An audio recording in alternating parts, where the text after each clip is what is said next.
नमस्कार, मैं योगेश राणा। उत्तराखंड के मुख्यमंत्री देहरादून के परेड ग्राउंड में धरने पर बैठे युवाओं के बीच में पहुंचे हैं और यूके SSC पेपर लीक मामले की पूरी जो प्रकरण है ये इसकी पूरी जांच सीबीआई को सौंपने की घोषणा कर दी है, संस्तुति कर दी है। धामी ने यह बड़ा काम कर दिया है। लगा कि मुझे आप सबके बीच में आना चाहिए। ये बातचीत मैं अपने कार्यालय में भी कर सकता था, वहां भी कर सकता था, आप लोगों से वहीं बातचीत हो जाती, लेकिन मैंने कहा कि नहीं, आज मैं आप सबके बीच में आता हूं, वहीं पर जो है बात करता हूं। आपको पता ही है, पिछले अगर 3-4 सालों की मैं बात करूं तो अभी तक 25,000 लगभग नियुक्तियां संपन्न हो चुकी हैं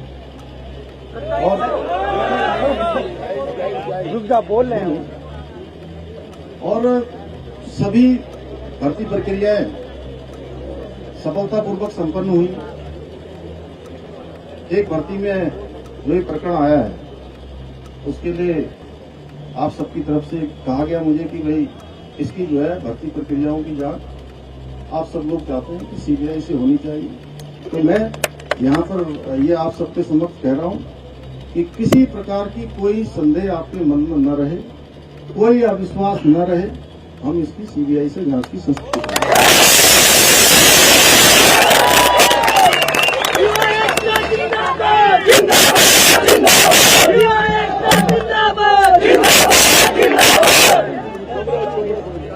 देहरादून के परेड ग्राउंड में पिछले 8 दिन से धरने पर बैठे युवाओं के बीच में कांग्रेस का नेतृत्व नहीं पहुंचा। कुछ नेता जरूर पहुंचे, लेकिन जो कांग्रेस के सबसे बड़े नेता है हरीश रावत, कर्ण मेहरा, वे नहीं पहुंचे। यशपाल आर्य नहीं पहुंचे, इसके अलावा प्रीतम सिंह नहीं पहुंचे। लेकिन धामी ने खुद देहरादून में धरना स्थल पर पहुंचकर आंदोलन पर बैठे युवाओं से बातचीत की और सीबीआई जांच की, यूके SSC पेपर लीक मामले की सीबीआई जांच की घोषणा कर दी। इससे पहले यानी कल 28 सितंबर को धामी ने बीजेपी के प्रदेश कार्यालय में एक प्रेस कॉन्फ्रेंस की थी। इस दौरान भी पत्रकारों ने उनसे कई सवाल किए इसी विषय पर और धामी ने बहुत ही खुलकर बात की। उन्होंने पत्रकारों के कई सारे सवालों का जवाब देते हुए कुछ ऐसी बातें कल कही थी जिसका इंतजार किया जा रहा था कई दिन से, खासकर बीजेपी के सांसद त्रिवेंद्र सिंह रावत के उस बयान के बाद से जिसमें उन्होंने कहा कि मुख्यमंत्री को खुद ही छात्रों को आश्वासन देना चाहिए, इस मामले की सीबीआई जांच कराई जाएगी।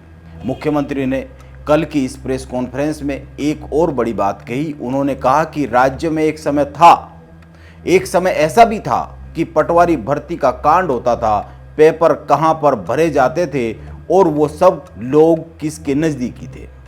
मैं इसमें बहुत विस्तार से जाऊंगा तो बहुत लंबा हो जाएगा। 100 से अधिक नकल माफियाओं को हमने ही जेल में भेजा है, ये मुख्यमंत्री पुष्कर सिंह धामी ने कल की प्रेस कॉन्फ्रेंस में कहा। कल की इस प्रेस कॉन्फ्रेंस में मुख्यमंत्री धामी किसकी ओर इशारा कर रहे थे यह तो उन्होंने खुलकर नहीं बताया। यह तो वही बता सकते हैं क्योंकि उन्होंने किसी का नाम तो नहीं लिया कि कौन किसका करीबी रहा है। लेकिन एक बात याद की जा सकती है, 2021 में पटवारी भर्ती परीक्षा का जब पेपर लीक हुआ था और एसआईटी को जांच सौंपी गई थी तो पहली बार बहुत बड़े पैमाने पर आंदोलन भी हुआ और पहली बार बहुत बड़े पैमाने पर खुलासे हुए थे। उसी जांच को आगे बढ़ाते हुए 100 से अधिक लोगों की गिरफ्तारी हुई थी और पूरी की पूरी जांच का जो केंद्र बिंदु है वो हाकम सिंह का नाम निकलकर सामने आया था।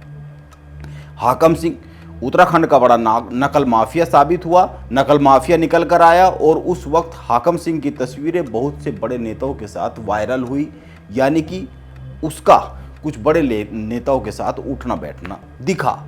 त्रिवेंद्र सिंह रावत की सरकार के कार्यकाल के दौरान हाकम सिंह सबसे अधिक पनपा है, यह आरोप लगते रहे हैं तब से लेकर आज तक। धामी ने प्रेस कॉन्फ्रेंस में एक और बात कही। उन्होंने कहा, पिछले 4 साल में मेरी सरकार के दौरान सरकारी नौकरियों में 25,000 नियुक्तियां हुई है, अभी 1 साल में 10,000 और होने वाली है। इसका कैलेंडर जारी हो गया है। राज्य बनने के पहले 20 सालों में जितनी भर्ती हुई है उससे कई गुना अधिक इन 4 सालों में हमने की है। इस दौरान धामी ने यह आंकड़ा पेश किया, वो यह आंकड़ा पहले भी पेश करते रहे हैं। यदि आपने बीजेपी के हरिद्वार से सांसद त्रिवेंद्र सिंह रावत का पूरा बयान सुना होगा जो उन्होंने एक मीडिया हाउस को दिया है, तो आपने देखा होगा उस बयान का जो पहला हिस्सा है, अपने बयान के पहले हिस्से में वो एक बात कह रहे हैं। वो कह रहे हैं कि सरकारी नौकरियां ही सब कुछ नहीं है, हम वादे करते हैं, झूठ बोलते हैं कि साहब हम सबको नौकरी पर लगा देंगे, यह संभव नहीं है।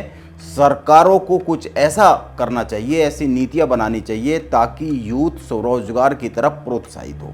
हमको अपने बच्चों को ये एजुकेट करने की ज़रूरत है, क्योंकि देखो गवर्नमेंट जॉब्स ही सब कुछ नहीं है और सबके लिए वो संभव भी नहीं है, क्योंकि हम वायदे करते हैं, झूठ बोलते हैं कि साहब हम सबको नौकरी लगा देंगे, ये लगा देंगे, जो संभव नहीं है। तो हमको स्वरोजगार की तरफ प्रोत्साहित करना चाहिए और सरकार को कुछ ऐसे नीतियां बनानी चाहिए कि हमारा यूथ स्वरोजगार की ओर प्रोत्साहित। आप ये कह सकते हैं कि त्रिवेंद्र सिंह रावत बहुत ही साफ साफ बोल रहे हैं, बहुत सही बात कह रहे हैं। सभी की सरकारी नौकरी लगनी संभव भी नहीं है, लेकिन राजनीति में बात सही है या फिर बात गलत है, इससे भी अधिक महत्वपूर्ण होता है बात को कहने की टाइमिंग।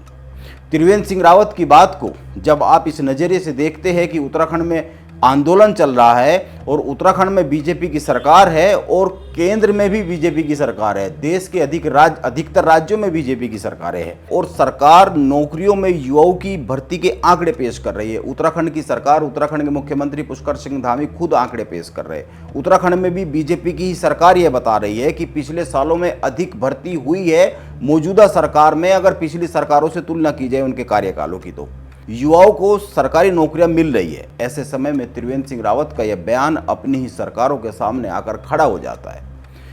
अब यह तो पता नहीं कि त्रिवेंद्र सिंह रावत ने यह बयान बहुत ही सोची समझी किसी रणनीति के तहत दिया है या फिर यूं ही एक व्यवहारिक सी बात कह दी है, लेकिन उत्तराखंड में बीजेपी की सरकार है और मुख्यमंत्री बार बार कह रहे हैं कि उन्होंने पिछली सरकारों से अधिक नौकरी दी है। ऐसे में यह बयान दिया जाना कितना जरूरी था, यह तो त्रिवेंद्र सिंह रावत ही बता सकते हैं, या फिर उत्तराखंड में बीजेपी की सरकार, संगठन या केंद्रीय नेतृत्व हो सकता है त्रिवेंद्र सिंह रावत के बयान की कोई समीक्षा कर रहा हो। मुख्यमंत्री धामी खुद धरना स्थल पर पहुंचे हैं, यह बड़ी बात है, इसमें कोई दो राय नहीं है कि युवाओं के इस आंदोलन से कुछ लोगों को अपने राजनीतिक करियर में उम्मीदें दिखने लगी थी। कुछ लोगों को जो उम्मीदें दिखने लगी थी वो उन उम्मीदों को पालने के लिए, आगे बढ़ाने के लिए कुछ जत्न भी करने लगे थे। कुछ लोगों की उम्मीदें हो सकता है टूटी हो, उनको झटका लगा हो मुख्यमंत्री धामी के धरना स्थल पर पहुंचने से, यह माना जाना चाहिए।